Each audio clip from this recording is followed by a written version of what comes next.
Can you hear me fine? Can you hear me? I can hear your microphone, but can you hear? This is every meeting ever, and this was every remote conference ever. Can you hear me? Can I hear you? You're sharing your screen. You're not sharing your screen. I'm so happy that conferences are back in person, and we don't have to do that back and forth with the can you hear me? Also, the discussions are finally over. It was like Omicron versus Delta versus Alpha. It's not even SEMVer compatible, the COVID variants in the versions. Now we can go back to fighting about Angular versus Vue versus Redux, MobX, and everything else. So before we start my talk, I want you to do me a favor. If you can turn to the person to the right side, or to the left side, or to the back, or wherever you have a person. If you don't have anyone around you, just talk to a cameraman or whoever, and ask them the following question, but you actually have to do it. Do you work for Facebook? And then on 3, 2, 1, we're going to all say it out loud. So just find a person and ask them, do you work for Facebook? I'll wait.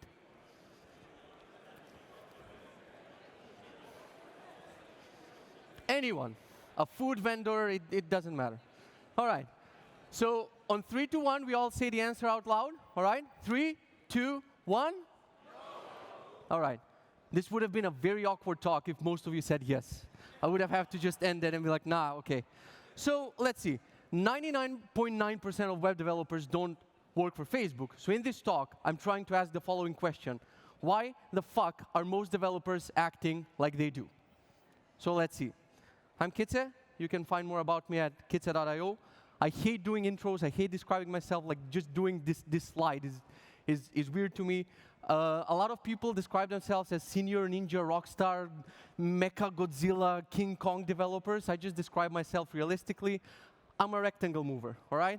Every web developer just takes a rectangle, moves them to the left, to the right, up and down, put a little bit of z-index, maybe 999999, and that's it. We just move rectangles. So I describe myself as a rectangle mover, nothing fancier than that.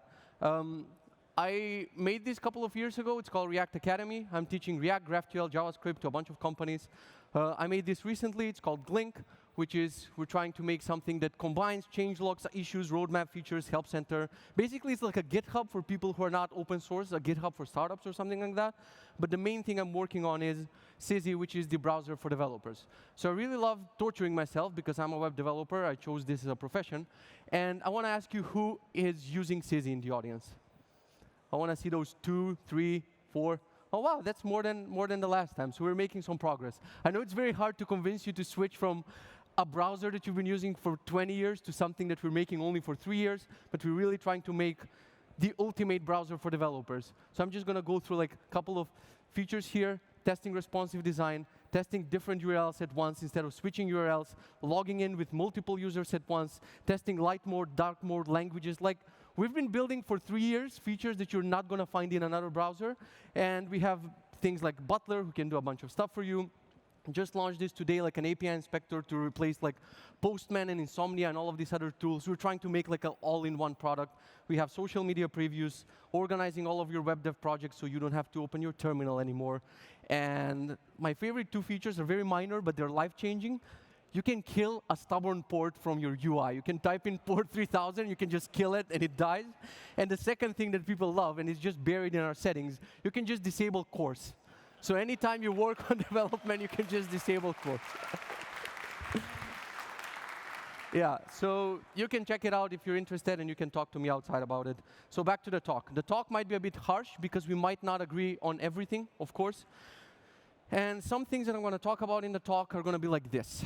They're going to be like, and I'm sorry, I know you're hungry all day. I'm sorry that I'm showing you food pictures. It's very cruel of me. I just realized that now. So some of my points are going to be like this. This is like pineapple on pizza. And mostly we agree on this, but a lot of people are like, hey, I actually like it. It's really good, right? Then we have some of the points are going to be like this. You'll be like, what? Yeah, that's super weird. But some of the points we have to agree because they're going to be like this. Like, no. If somebody says that they like this, out right now. I don't want you in my talk. So first point, stop solving non-existent problems. I don't want to sound too preachy when I'm doing this talk, so I always imagine there's an empty seat right here.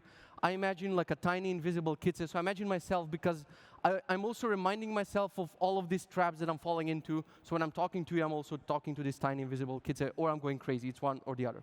So stop solving non-existent problems. What do I mean by this? An example, when we made the landing page of Sizzy, somebody complained that it gets like, it eats up a lot of memory if you leave the landing page open. And of course, like the ego in me, like the developer ego, that we have to fix everything and everything has to be perfect. I wanted to go and just fix the landing page. It has to be perfect. And then they said, if you leave it open for a long time. Who leaves landing pages open for a long time? So I was thinking, like, how do we make pages and how do people browse pages? As a developer, when you make the page, you make like the perfect gradient with animations, transitions. You make sure that the copy is perfect, readable, that all of the sections are perfect, and then you'll get the user, they'll just go to your page, they'll scroll to the pricing section. $5, fuck that, I'm not buying this, and they'll close the page. So you wasted all of this time. No one's going to have it open for a long time. So it's a non-existent problem, but the ego in us wants to solve all of these things. Inline functions.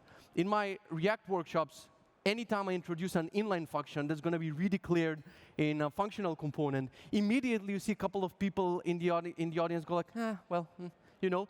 And I can hear their internal dialogue like, but isn't this going to be redeclared like all the time? This is going to be a problem eventually, right? So in order to describe this further, I have to introduce a character. I call him Horsey. And basically, all of us have been horsey at some point because we've been exposed to the internet and all of these voices and thought leaders and everyone is making us think a certain way. So we go like, that's why it's called horsey, because it goes, isn't this going to be a performance problem at some point? And usually the answer is no. So horsey in this case would be like, well, aren't these inline functions going to be redeclared on every render? And I have to go in every workshop, yep, but I'm not explaining it further. I'm like, yeah, they're going to be. And Horsey goes like, where, aren't they going to slow the app down? And I'm like, nope. In most cases, you'll actually be fine. But I read this blog post from someone from Facebook who benchmarked it. But you're not Facebook, hence the title of the talk. So every thought leader thought out there that people adopt in companies that have like 2 people or 3 people can be like the counterpoint is, but you're not Facebook, but you're not Airbnb, but you're not Pinterest. You'll be fine with inline functions. What is the highest achievement for a developer? You might think that if we ship features, if we solve problems for actual users, or if we make our managers happy, or if we actually ship something meaningful by the end of our workday. You're wrong. These are the highest achievements for front-end developers. They mean absolutely nothing in most cases. This is my screenshot. I'm so proud of it. It's from like 7 years ago when I believed everything I read online. We were on a company retreat somewhere, and everyone was chilling. They were going by the pool, by the sea, just drinking and stuff. I was in my room. We were in Croatia. It was so hot in the room. And I was working on my first JavaScript library, and I read somewhere that your code must be 100% tested. It must have 100% test coverage. So that thought was just living in my head. While people were swimming, I was like, 100% test coverage, I gotta achieve it. So when I achieved it, I posted it on a GitHub page, and the library got like 3 stars and like 50 users in 7 years. But I got 100% test coverage. Same with the example above. People are trying to achieve this, thinking that it's actually gonna mean something in the real world, but actually it means like a kindergarten teacher just putting a star on your forehead and telling you, just go home, you've done great work today, little Bobby, and actually it's like, nah. Nobody ever has said this. This is a quote by nobody ever. Like if something is really great, people are going to love it, no matter if your lighthouse score is 55 or 75. And people are always trying to get that last yellow number. They're trying to get that yellow number and just make it, it has to be green. And then when it's green, no, it has to be 100% for no reason at all. When Apple released the AirPods Pro website, it was like really mind-blowing. Usually you don't see that on landing pages. All of these animations and 3D and stuff, and you're like, some people were like, whoa, how did they make that? That's amazing. But some people were like, well, actually, their performance is like 65. So on a Lenovo laptop from 2003, it's actually not going to they're 300 euro fucking headphones. Like when Apple made this website, they knew who's going to browse this website, and it's going to be fine on their device. But usually we don't see that. We just see that yellow thing, and we want to fix it. Somebody posted their portfolio on Twitter, and they were like, hey, here's the scores for my portfolio. Just their website. It wasn't even a blog, just their website. And people went like, oh yeah, great scores, but it's not a PWA. And I'm just sitting, I'm like, motherfucker, why would you have someone's portfolio be a PWA installed on your home, like on your home screen on your phone? Nothing makes sense, but we still like to do this lighthouse shaming. Oh, it's actually 97, should be 100, when it doesn't matter. Why are we doing this? Because we don't look at analytics. We're just, like, a lot of teams are doing this. They're just optimizing for 2G connection in some tunnel somewhere. This is like a highly hypothetical scenario that every team had a meeting about, like, let's optimize for this scenario. And then you're like, have you all opened your analytics? And they're like, oh, no, let's see that. And it turns out most of your users are on a 5G network, on the latest phones. They can download a native app, and they'll be fine. But we don't listen. So this is what the users want. And we keep telling them, hey, we crafted this nice thing. And they're like, nah, I just want this. And us as developers, well, no, we made it nicer with Webpack, with this and that. Users are like, it would be great if you're... And we're like, introducing dark mode. So we live on hype. We live on all of these things that we've heard somewhere that we have to do them, and we don't listen to the users that much. If you think that Linkin Park made this song about something else, it's actually about web development. When they made Nobody's Listening, they were like, nobody's listening. Because the ideal scenario in every company for feature development would be something like this. Users need a feature, managers plan it, developers implement it, repeat. But you know it's not like this. I love that laugh. Somebody laughed so loud. They're like, nah, this has never happened in the history of web development ever, right? So the realistic scenario is something like this. I'm not going to read it. I'll just let you suffer through the pain of your daily lives as web developers. This is your Monday to Friday. And now we have a problem because so many web developers live on a farm, and we have a farm issue with web developers. When I was working in Macedonia, I was eating a sandwich at work. I was having a lunch break, and the boss, CEO, manager, like he was multiple roles. He just came by to my desk, and he just grabbed my mouse. And he's like, what are you reading? He scrolled through my article and just closed it. He's like, you don't need that. And I'm like, that's so rude and disrespectful. You know, back then, that was like God knows how many years ago. I'm like, what the fuck? Who does that to a person? Like, that's so, I should complain to HR. And then I remember there's no HR. There's like one guy, HR, CEO, CFO, CMO. He's everything. And I didn't complain, but I went home like pretty frustrated. Like, what the fuck? This is my article. It was important. But now that I'm older and wiser, I'm like, maybe he had a point. Maybe we need that person as a service, just closing our tabs, because probably I was reading one of these articles. I don't remember, but if I'm a guessing man, I was reading one of these things. And he was like, nah, you don't need that shit. Just go back to work, solve the thing. I remember one time he left me to solve a grid of elements and stuff, and he went out somewhere. By the time he was back, I made some tool that generates fake data and stuff, and he's like, I told you to finish the goddamn task, not to make a tool that generates data. So maybe he was right. But we have an issue with this because we take pride in our over-engineered apps. And when I say we, that includes the invisible kids in the audience, because I'm the prime example of this. When I launched my first app, the URL is OKG. I don't want to trigger your voice assistants. We're going to create a chaos here. When I tweeted about it, instead of saying what it is and what it does, I tweeted this screenshot. Because I was so proud. Like back in the day, everyone was in Redux. Well, some of you are still into Redux. It's killing me. But back in the day, it was like very, you know, if you did something with Redux, it was like, oh, you're smart. So I posted, hey, I made this website with all of these things. And somebody, a friend of mine who was like more experienced and stuff, DM'd me like, you want to delete this tweet and actually tweet about what the product does, because this doesn't make sense. And when I think about it, this is like a waiter in a fancy restaurant, like coming to you, and instead of describing the dish, just telling you the utensils and the things they used in the kitchen for making it. And you're like, just tell me about the meat. I don't care how you made it. But we care, right? So I'll tell you one more fuck up. When I posted this to Hacker News, they were actually, as Hacker News is, they roasted the product. They were like, oh, good idea, but why isn't this like index HTML with jQuery? Why did he use all these technologies? And I got mad. I was like, motherfuckers, I used Redux. I'm so like, how dare you criticize my product? But now, when I'm older and wiser, I was like, Hacker News was right. Let's see what did I use for the website that I show you. I used Redux, and you might be like, okay, it's fair. You probably had so many state properties, right? I had 3 state properties, and I used Redux. Then I used Redux Form, and you might be like, okay, so it's a directory of voice commands. You probably had some forms for submitting voice commands and other stuff. That's why I used Redux Form. I had 1 search field. And you know the rabbit hole of connecting Redux with Redux Form and just like the 7 days that it takes to make them talk, and then you're proud of what you've done. At the end of the day, the user can go and just search a field. It doesn't matter. And then I don't even remember, thanks God I forgot what this is, and I don't know why I used it. Probably I just threw it in for good measure. I just used it, and that's it. It doesn't make any sense. So I'm going to expose a lot of you right now, because you probably wrote this tweet or announcement or a LinkedIn post somewhere introducing my new blog. And then you're so proud that it's made with Gatsby, Tailwind, GraphQL, Markdown, all sorts of stuff that you're proud of. You actually wanted to make a blog you didn't want to write.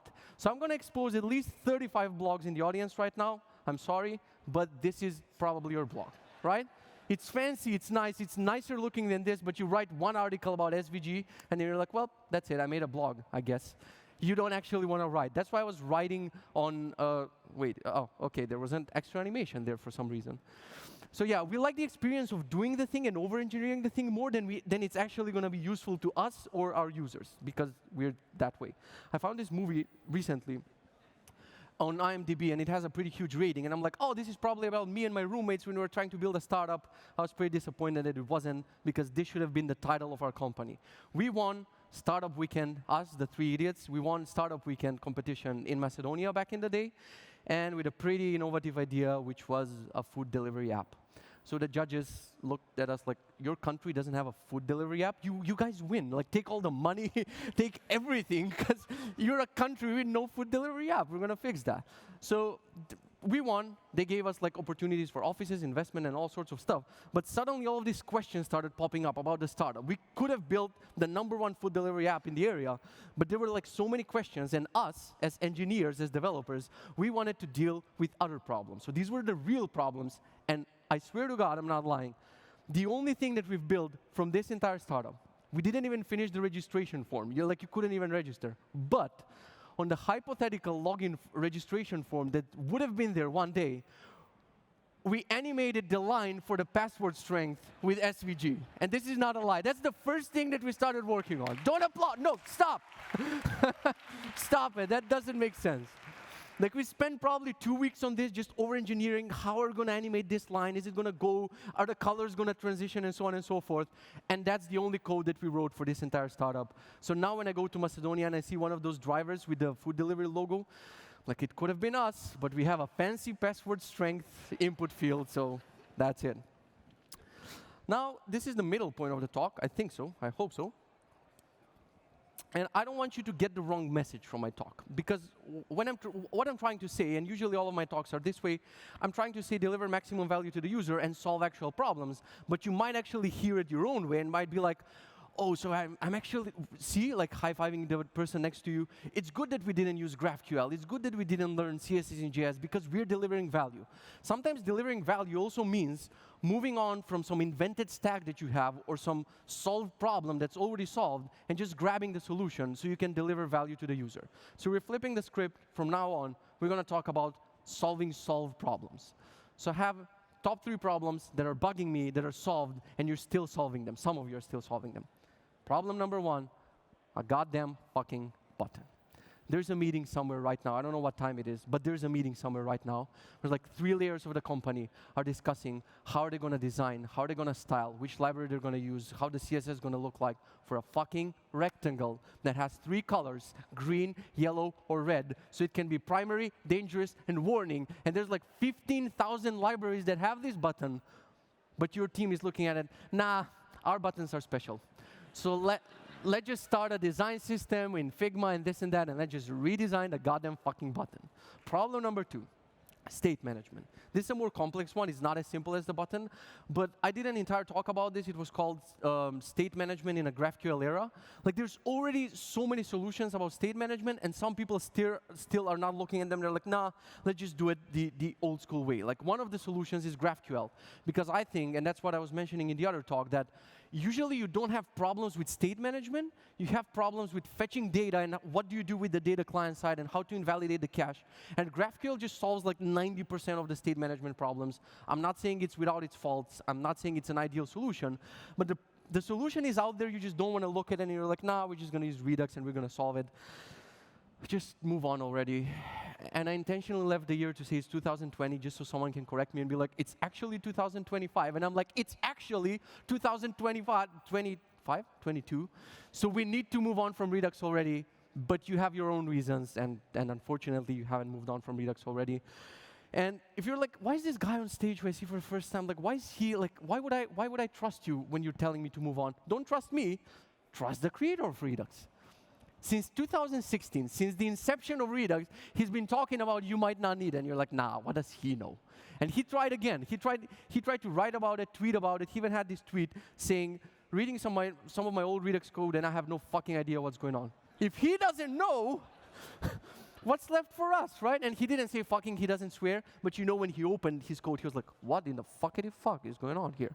Because it's confusing. But I'll be fair.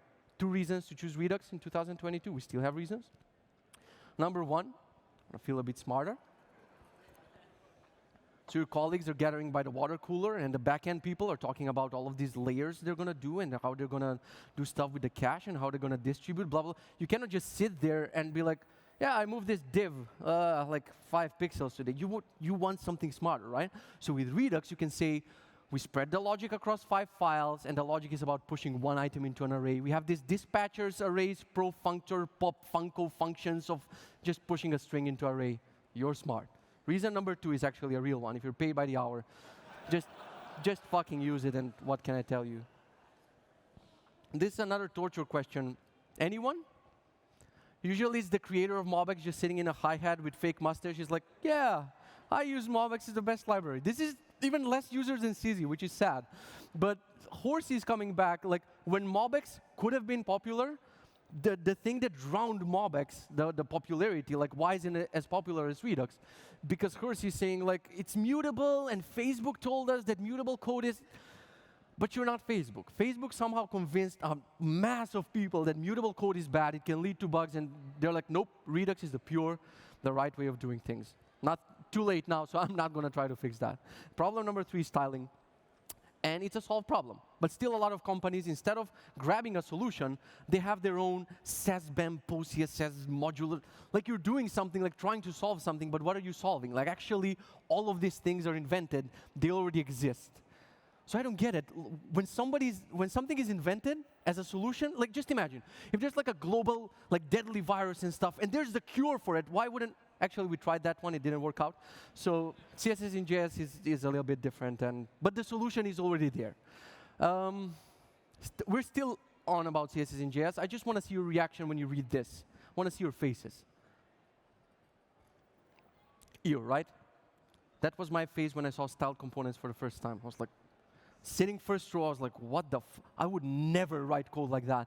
The next day I was writing code like that. Because I realized like all the things, like as soon as I found something like, oh, I can eliminate most of my stack and just focus on the user problem, I would immediately evaluate the solution. And a lot of developers are like, nope, nope, let's find an issue with that. Let's find an issue with style components or CSS in JS. What about runtime performance? Like, what about it? Well, Facebook just made their CSS, they actually made their own library, which is more performant and stuff, but you're not Facebook. And we keep falling for it. We keep falling. I think my next talk is also going to be something like Facebook lied to you, because I don't know how does this company just keep, just telling you stuff, and you're like, yes, yes, we're going to follow the way you say it. It's so weird. And we have the final problem with CSS in JS. What about the 14 kilobytes we're going to add to my bundle? And I have this quote, which is like not that popular. But I've seen this where companies, they actually spend a lot of time. They can spend like weeks or months of developer time just to solve something that's not a problem. You can actually afford 14 kilobytes, and it's going to be fine. So I'm putting this word here just to hear the murmur in the crowd, like people just whispering and stuff. So this slide is intentional. It's clickbait. Because people are like, what? That's so old. Couldn't he use like the other thing? Like, why? I'm smarter. Like, what the fuck? And actually, you don't have to prove this to me, because I tweeted this slide before going on stage, and of course, somebody had this reply. It doesn't fucking matter. It's like 4 kilobytes, and sometimes it has a better API than something, but we still have most of the community thinking like this. And there's like some people conducting CSS workshops and stuff and saying, you are losing millions of dollars. Just by not optimizing your bundle, you're losing millions of dollars. And I'm like, do most companies that have like 15 users for their startup, do they have millions of dollars to lose them? Like, I have one GitHub sponsor that sponsors me for $1 per month. I just put this slide to shout them out here. You're awesome. And if I see you one day, I'm going to buy you beer with your own money. So, yeah, you're not losing millions of dollars. Thank you to my GitHub sponsor. I was doing this show on Twitch called This Week in Web Dev, and people were sending links. And the first link, I think this was intentional, just for someone to trigger me. CO2 emissions on the web. This is from someone's article. And someone said, your content doesn't need JavaScript. Yes, I kind of need it. You don't need CSS. I'm like, you haven't seen my website without CSS. It's fucking ugly. And then they're like, personally, I constrain myself to not use more than 1 kilobyte of CSS. And I'm like, well, you're saving the planet probably, right? Let's go to your blog. Let's see in which other ways you're saving the planet. And the rest of the articles were like, I guess the polar bears are thanking you for writing this bytecode interpreter in C because you're saving the planet. And the second link that somebody sent was like Polaroid camera with CSS gradients only, and she's probably destroying the planet because the CSS bundle is going to be too big. It's hilarious. We're not going to go through the exercise of do you work for Airbnb, because we already checked if you work for Facebook. But yes, so many companies who could talk about their config over lunch. Like you can literally be grabbing a sandwich with the fellow 3 developers and be like, hey, yo, do you want to use commas or like whatever? Do you want to use tabs versus spaces? Yeah, and that's it. You chose to torture yourselves by using this for some reason, which has 15,000 rules for coding. If you don't know who doesn't know what this is? You're blessed. Don't even Google it. This is like, anytime you code, there's like a SWAT team. If you miss something, they're going to knock down your door and be like, hands up, you missed a semicolon. There's like the worst thing. And I can go on and on and on and on, but I see my timer's running out. We can talk about all of these things that you need to understand. I'm not bashing any of these technologies. So I'm just going to mention them here. My intention of the talk is not to bash them, but just to open your eyes that most of the time we use them for no fucking reason. They're just there. Somebody's going to tell you to optimize. Something doesn't need optimization, and we still fall for it, and we optimize things that don't need optimizing. And you might be like, why are you so concerned? Like, are you the mayor of Web Dev City or something? Like, what is your problem? So I want us to ship more, and I want us to ship faster. And this actually sounds like I'm a mayor of some web dev city for a brighter web dev future. So I tweeted this to not create another CLI. I was begging people to move on. That's what we're trying to do with Sizzy, to make, for the stuff that you're using terminal for, I want you to use UI. We need to move on from some ancient things. And somebody said, like, I didn't go through all the replies because they were cursing my mother and they were like, you're the worst and stop saying nonsense and blah, blah, blah. But somebody said, well, buddy, UI is temporary, but the terminal will be here forever. That echoed in my head for so long. Like, I would be eating my dinner and just picking at stuff like, the terminal will be here forever, ever, ever. I'm like, forever? Like, I get it maybe in 1 year, 2, 3, 5, once we replace everything with UI, but forever? Like, when Tesla introduced this bot that's probably going to come to life soon, they're going to present it or whatever, like, is it like, I don't care about robot rights if they have feelings or not. If I see this fucker running Vim on the street, I'm going to punch it in the face. That's it. The terminal won't be here forever. Why? Because these are all the other industries, right? This is us.